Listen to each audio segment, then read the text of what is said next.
On today's Hot Sheet, I'm discussing an update on housing inventory, Millennial and Gen Z's house hacking trend, and a startup aiming to help buyers attain 3% mortgage rates. Today is Monday, November 27th, 2023. I am Byron Lazine, and the Hot Sheet starts now.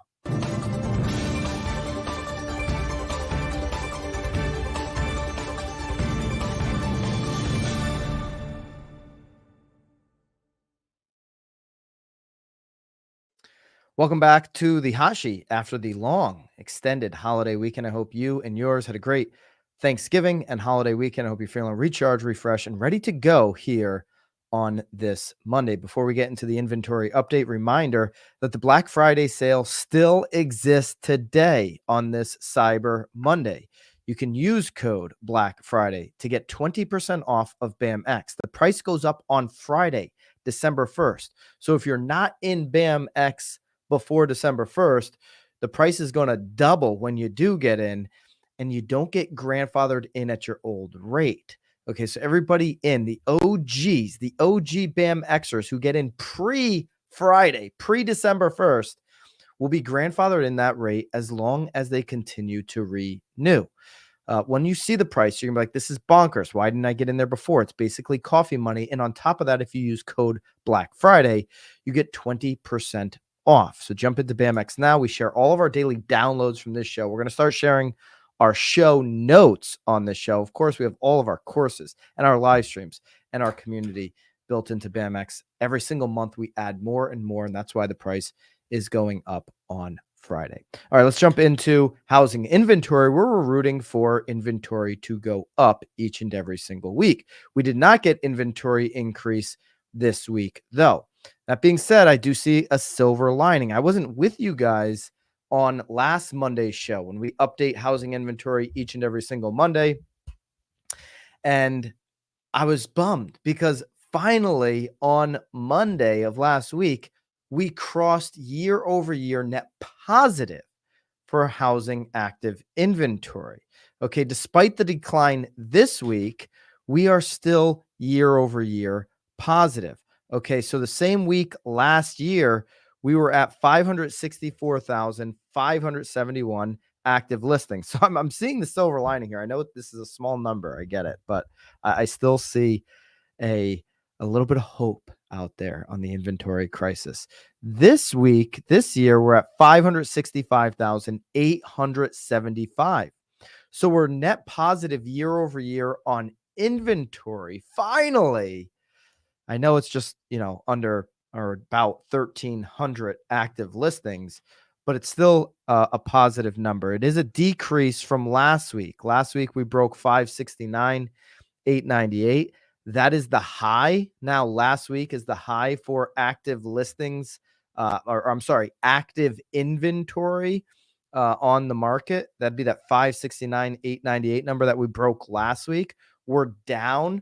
So the decline on active inventory started a few weeks later this year. This is the seasonal decline right now, but it is starting a little bit later. Okay, so typically you will get a seasonal decline in inventory. I mean, if you're not hearing the holiday excuse right now, and that's a real thing for somebody who wants to have their home on the market. Hey, I got friends and family coming over in December. We've got some holiday things going on. We've got some end of the year things going on. I just don't want to do showings. Let's address it after the year. And, typically that starts to bleed into the seasonal spring market where you will see the activity pick back up. That's a natural, normal thing. But this holiday excuse is rampant like everywhere. It's bonkers. I was just in the dentist the other day, and the person at the desk is I'm waiting for my appointment. The person at the desk is scheduling their appointments further out, right? And the girl at the desk is saying, hey, I've got this date, I've got that date, got all these options. She's got her calendar open. The person that was going to be booking on her phone, she's like, you know what?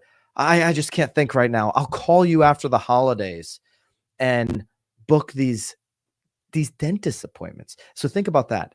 If the general consumer out there can't wrap their mind around their Google Calendar on like a 1 hour dentist appointment or a haircut or like an oil change. They can't even fathom their schedule on these type of small maneuvers of life, these just everyday things until after the holidays. Think about the mindset when it goes into making a real estate decision. The after the holiday excuse or objection is a real thing that the professional works through and navigates through. It's a longer time to sale. Um, and it also impacts this time of year, the inventory. So you see inventory seasonally decrease, and it usually starts before Thanksgiving. Okay, now it's happened on Thanksgiving week. It's happened a few weeks later this year, showing you that we are maybe some early inning signs of getting some inventory back on the slate. We've been struggling all year long. We've been struggling for quite some time with inventory, but maybe there's just enough pent up inventory coming, and maybe there's some early signs of that. If you look at last year, right, we started to see that decline early November.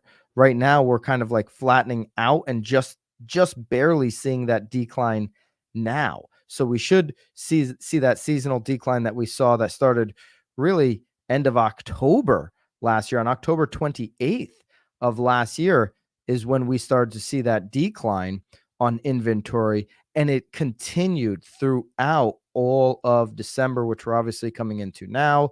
It also continued into those early spring market before bottoming out on April the 14th. Okay, that was the bottom of the inventory here this year, April the 14th at 405,000 across the nation. Really low. I mean, just ridiculously low. In 2015, this number was up over 1.2 million, right? So a third of the 2015 number before we started to see our increase here on inventory really week over week as we got into the late spring, into the summer, and then now deep into the fall and the start of the winter. And now we will start to see that seasonal decline happen almost a full month later than last year on the seasonal decline in inventory. Just taking a look at some of those key metrics that I spoke about. This is according to Altos Research, of course. I love Altos Research on their inventory because they don't total up the pendings like NAR. And that's a poor way to look at this. This is just the stuff that's available on the market. The inventory bottom last year was 240,000. We just looked at this year's number was up over just over 400,000. So the inventory bottom this year, not as deep as 2022, which was when interest rates were still really low in the beginning of 22 before they started ratcheting up. The peak, as mentioned before, for this year on inventory was last week at 569. This week we're at the 565. This week alone in 2015, we're at over 1.1 million on active listings. I mean, if we just go back to even 2019, look at 2019. I'm sorry, 2018 for this particular week. We were up in the 900 plus thousand range. Okay. So really cut in half just from 2018, 2019, maybe even a better indicator. That would be just under 900,000 for 2019 before the world completely changed. So that's your update on inventory. Some signs that hey, things might start to get just a little bit better when it comes to inventory. Why is inventory important? It's going to help affordability. If we can get more inventory onto the market, every little bit's going to count here. We can get a better chance at buyer affordability. The interest rates have helped. We're not going to see income skyrocket right now. There's a lot of employers that are having to pinch pennies to get through this winter. And so you're not going to see, employee wages skyrocket. It's got to come from the rates, and it's got to come from the home prices for home affordability. And inventory can help home prices. And we're seeing some reprieve on the rates, and we're going to hope to continue to see those. In fact, it might be a sign that we could see even more listings in the spring. Because if there are people applying for mortgages, if we're seeing this now, I know this increase is coming off a significant bottom, but if we're seeing the purchase application data that we've seen the last few weeks, now that we've fallen from 8% towards the 7.3 mark, you see a positive increase in purchase application. In fact, 3 weeks straight. Last week it was up 4% year over year. The year to date count, 21 positive prints versus 23 negative prints in one flat week.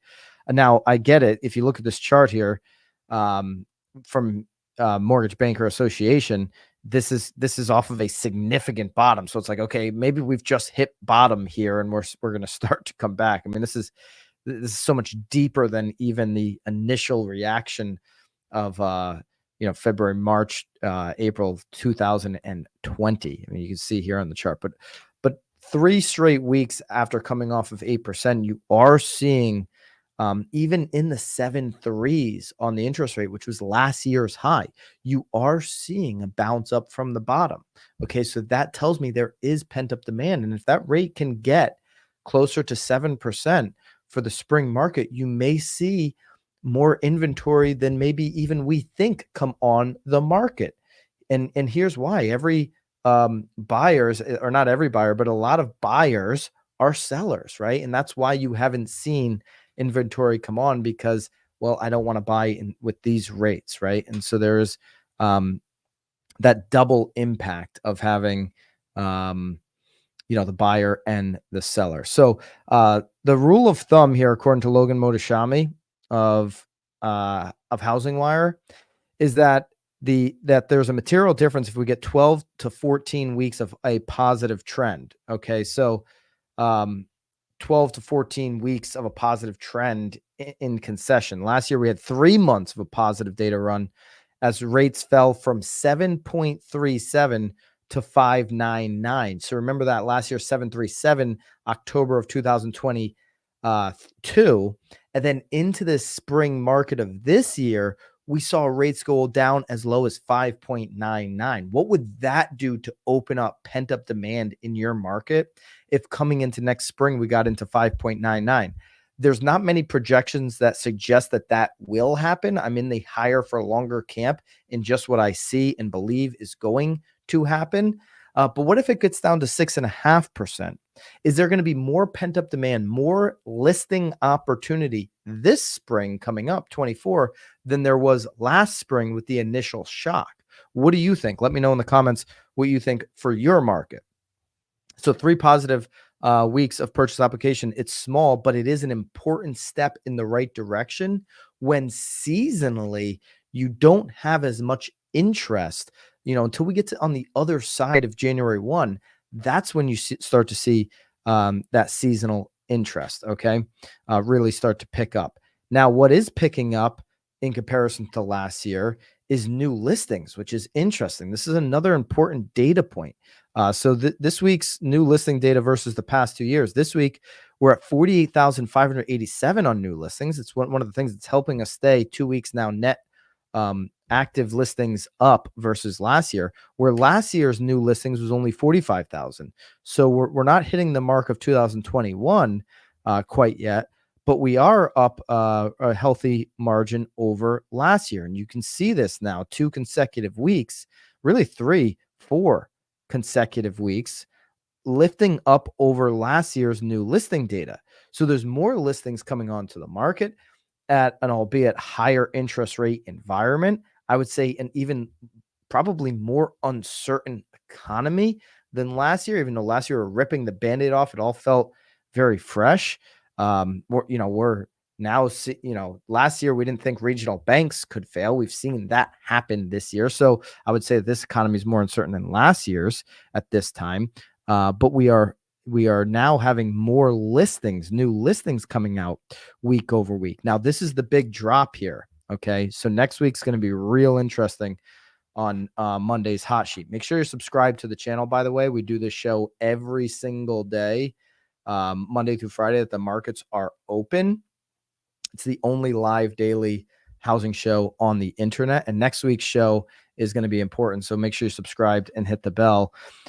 As every single year, you can see this here in 2021, and you can see this here in 2022, for example, after the Thanksgiving holiday, you see a plummet, an absolute dropper on new listings. In 2021, it was from 52,000 all the way down to 32,000. Last year, it was 45,000 new listings in the week, all the way down to 28,000 new listings. So in your market, you could say that if there's 200 new listings every single week, there's going to be like 110 new listings this week. Okay. I don't know what it is in your MLS. If there's 1,000 new listings every single week in your MLS, that'd be a pretty big number. Maybe that's where you're at.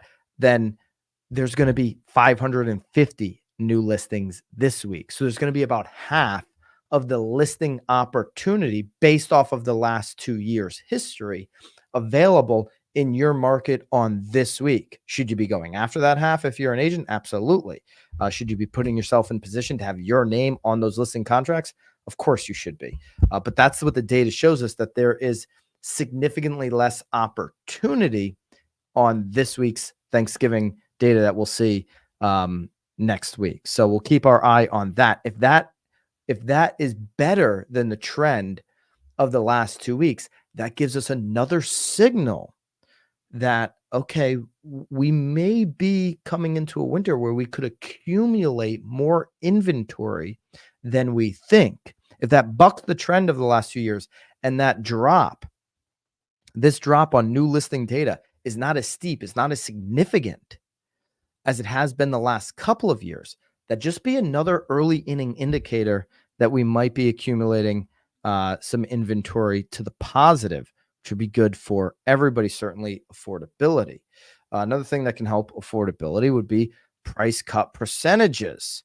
Okay, this week over the last few years, this week was 39% of single family listings with a price drop, where last year was 43%, and 2021 was only 27%. So we're getting closer to that number from last year. We are seemingly edging up here week over week. So that's your housing inventory update. One way that buyers are, specifically Gen Z and millennial buyers, are making sense of the market. And this is important for agents to know. This is important for agents, investors to understand. Maybe an investor, house flipper presenting a property, maybe an agent trying to carve out deals in a low deal market. One thing going through the mind of Gen Z and millennials is house hacking. Okay. If we take a look at the BAM article, you can go to nowbam.com to read the article. By the way, if you're seeing this on your screen, don't forget about the Black Friday sale here at the top. You could use Black Friday to get 20% off. But also right here on the right, we have a button on the website.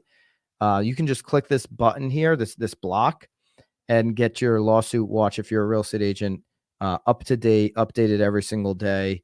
You can check that out on the website, nowbam.com. All right.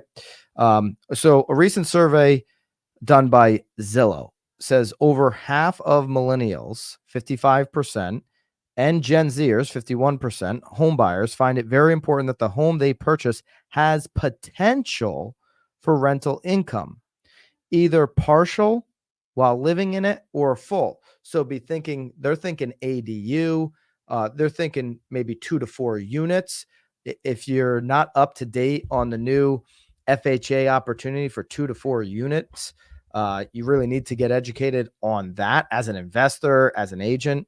Or maybe they're thinking house hacking. House hacking has become a big topic of discussion right now.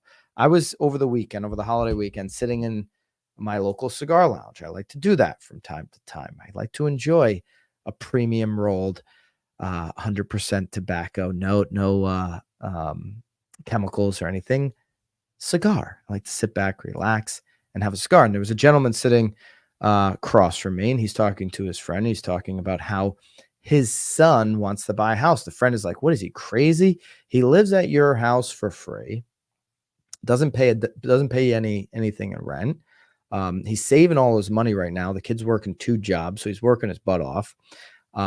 He doesn't do laundry. He doesn't shop for food. He's got everything made for him, And so that's, yeah, no, I mean, I think buying a house right now, and this is the consumer mindset right now. He goes, I think buying a house right now is crazy. It's just absolutely nuts. It's insane. That these are his words. Like, I would rather see my kid sit here at my house and keep saving his money. He goes, but my son he wants to take that next step, as human beings living life want to do. They want to be out on their own as adults with responsibility and all of that. And he goes, so, what he's looking to do is buy a house and rent out 2 rooms to his buddies. He goes, because if he rents right now, he's looking at $3,000 in rent. He's looking at maybe getting something small, 3-bedroom, paying maybe a little bit more than that in the mortgage. This was his words, maybe 3,500. And I understand that there's a gap, but there's a wider gap between, what you can rent and what you can buy right now than that. But, I think he was saying, okay, luxury rent 3,000, maybe, just getting a 1,200 square foot home for, it might be 3,500 in this market or whatever on the mortgage. He goes, but then renting out 2 rooms to friends for $1,000 a month each, be less than what they can go out and get a rent. And, he's essentially paying the difference of $1,500 a month. And the friend's like, well, why would he want to do that? He can just live with you for free. And his point is, he wants to start the journey. He wants to get in the game. And this is how millennials and Gen Z are thinking about the game. How can they get in? But house hacking, which used to be, before COVID, obviously, this was a big way for people to start the investment journey, to get into real estate. Okay. You should be involved. And this is the big thing that real estate professionals should be educating people on. You should be involved in real estate some way or another. The forced savings element to it, all of the benefits that are in real estate, every single person should be involved in real estate through some type of ownership. And house hacking before COVID was a very popular way to do that. Obviously, during COVID, and nobody really talked about house hacking and talked about staying away from people, but now it is back. The share of successful buyers who place a higher importance on the opportunity to rent out a portion of the home for rental income while living in the home. Millennial, age 29 to 43, 55% of them. Gen Z, 18 to 28, 51% put an importance on this. Gen X, even 44 to 58, 36% of them. So 1 out of 3 Gen Xers are even thinking along these lines. The boomers and the silent generation are thinking, do I have enough room to store my valuable wine? I've got a lot of great wine that I'm going to be drinking over the years. And do I have room to store that? The share of prospective buyers who place a higher importance on the opportunity to rent out the entire home in the future to produce rental income, 64%. This is entire home in the future. So these are people thinking, hey, I'm going to buy a home and in the future, this is going to become a rental asset for me. Millennials are thinking about that. So millennials here, 29 to 43, 64% of them are thinking about, 64% of millennial buyers are thinking about owning multiple homes. If you're a real estate agent thinking about how can you educate people in your community, maybe it's hey, twice a year, we're going to hold a seminar, we're going to hold an event about multiple home ownership. Okay. Oftentimes agents will get somebody in a home. They think they're never going to want another purchase again. How about educating people on how to be a multiple home owner? Okay. That's becoming more common because people that can afford a home can sometimes afford 2. Okay. It's also becoming more important to buyers who are looking for a safe investment opportunity. 64% of millennials are thinking this way, 56% of Gen Z, 51% of Gen X. Okay, so large percentages of folks from 18 to 58, over 50% in every category, are thinking this way, placing a higher importance on having multiple homes, the opportunity to rent out the entire home in the future to produce rental income. That means they're buying another home to live in and renting this home. Okay, so there's a little bit more data pulled from this. You can go to nowbam.com to read the rest of that house hacking opportunity. There's a bigger opportunity right now, too, for those that want a house hack. FHA, I believe it was on November 18th. It was November 18th or November 21st.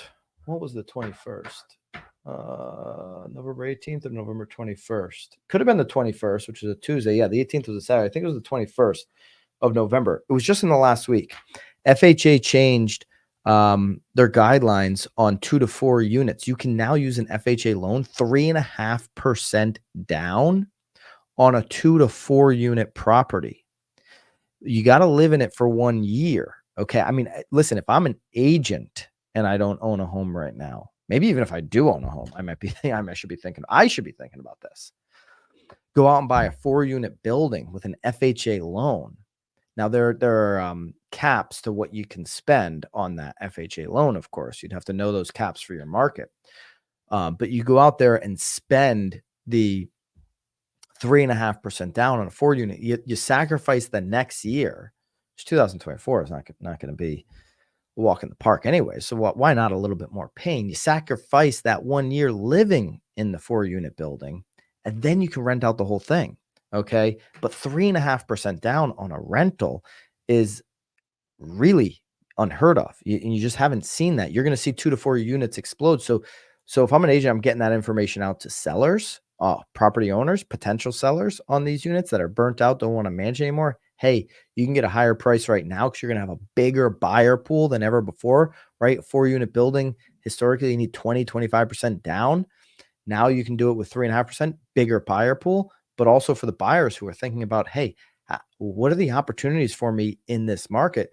Let's go shopping for 2 to 4. You've been looking at singles, very competitive market. Let's go shopping for 2 to 4. You're only going to live there for 1 year. Now you have an asset at 3.5% down. So be thinking about that. Here's another way that a mortgage company is trying to unlock affordability. There's a startup out there which is opening an opportunity to attain a 3% mortgage rate. Let me know in the comments if you'd be a fan of this. Roam, ROAM, exclusively showcases home currently for sale with loans eligible to be assumable. Okay, this is a hard deal to get. I've covered this before. Somewhere this Roam opportunity, I don't think it's actually going to. I think it's more of a marketing ploy than anything. I don't think there's going to be much significance. But the cost savings, obviously, of getting an assumable mortgage can be huge across the United States. The net effective mortgage rate among mortgage holders is just 3.6%. That's obviously a remarkable contrast to the current average 30-year fixed rate, 7.32. For perspective, monthly principal and interest payment on $400,000 mortgage rate, a 7.32 30-year fixed rate is $2,748. At a 3.6, same principal would be just $1,819. Okay, so about $1,000 difference between the two. Okay, so Roam, which has the financial backing of Open Doors co-founders Keith Raboy and Eric Wu, not only find properties with assumable mortgages, but it is effectively your quarterback through that process, coordinating you through the closing. They need to quarterback that process because it's very difficult, long, and banks don't want to do it. Okay, so right now their website showcases homes currently for sale with assumable loans in Texas, Florida, Georgia, Arizona, and Colorado. So that's Roam's listing website. I'd encourage you to go check that out if you're an agent in Texas, Florida, Georgia, Arizona, and Colorado. My point is, just like when Open Door came into your market, you should know every opportunity that are being presented to buyers in your market. And in those 5 states, this is an opportunity being presented to buyers. You should know about it. You should be educated on it. You should be able to articulate that. Okay. There's more information you can walk through. There's a lot of challenges when it comes to assumable mortgage. You should be educated on that. Not many assumptions occur at all. According to the Wall Street Journal, the FHA just processed only 3,349 assumptions this year through September. So that's a number. Okay. That site would be Roam, withroam.com. This is the site you'd be looking for. WITHROAM.com. Your new home made affordable. This is in those 5 states. This is what your consumers might be stumbling across. And so if you're not there to educate them with your new home made affordable, assuming a 2% mortgage, like there was 3,300 assumable mortgages this year through September, according to Wall Street Journal. Not a lot in 4 million plus home sales. And how many of those were 2%? How many even 2% loans are out there? And where the seller's like, hey, assume it, take this thing off my freaking plate. This is why people hated Open Door when they came out. because they make wild claims. Remember, Open Door got sued for wild, ridiculous claims. Rome's doing the same thing here. Assuming a 2% mortgage could cut your monthly payments in half. Well, of course it could. You're leading me to believe that that's a real possibility in my life when the chances are slim to none, Rome. This isn't a real chance of actually happening for really anybody, okay? According to the Wall Street Journal, the FHA processed just 3,349 assumptions through September of this year. The second challenge being that lenders aren't economically incentivized on these loans given their lower processing fees. Banks want to make money. They don't want to let you get a great deal and them keep collecting the same amount of money, and they're doing a whole bunch of work in the interim to put your name on the old loan and get that name removed. They don't want to do that. Okay. According to Rocket Mortgage, sellers often face additional risks involved with assumable mortgages, especially when letting buyers assume VA home loans. VA is supposed to be the easiest one to assume. That's a big pitch in VA loans. Banks don't want to do it. It's why there's only been 3,349. Now, if you don't know that number as a real estate advisor, as a real estate professional, your consumer might go to withrome.com, might find this. Your new home made affordable, assuming 2% mortgage could cut your monthly payments in half, and be like, hey, what the heck? Why aren't you telling me about this? Well, here's the facts. Okay. Only 3,300 happen so far this year because the banks don't make any money on it. They don't want to do it. It's a much longer process. It's really hard to do. So you gotta have parties that want to stay in the deal. And oh, by the way, how many people are giving up a 2% mortgage? We're ready, just like, hey, let me let this thing go. I mean, look at what they're doing though to capture the eyeballs of your consumer. This Rome.com. They're showing people 2%. They're leading people to believe the same thing. Open Door, leading people to believe that there are these magical moment opportunities out there when we know those are far and few between. But this is their front page of their website, leading people to believe that, hey, shit, I could get a 2% mortgage, not a 7.5%. Absolutely bonkers. All right. What we're looking for is to stay under the 4.4 mark on the 10-year treasury. We're not there today. We're at 4.437. We do like where we were at on the 30-year fixed ending last week. We're hoping for more positive momentum here. We ended the week at 7.32, as I referenced throughout the show here today. The Freddie Mac 30-year fixed weekly was at 7.29. These are the best numbers in weeks. We'll look for more improvement on that this week. Big week here on the hot sheet. Make sure you subscribe. Make sure that you're in on BAMX. These are the lowest. Today is literally the lowest price you'll ever see, ever again. Use code Black Friday to get 20% off. Prices go up December 1st. They double. If you're not in before December 1st, you don't get grandfathered in at your current rate for life. So get into BAMX today. Look forward to seeing you in the community there. Look forward to seeing you back here on the hot sheet tomorrow. Until then, toodaloo.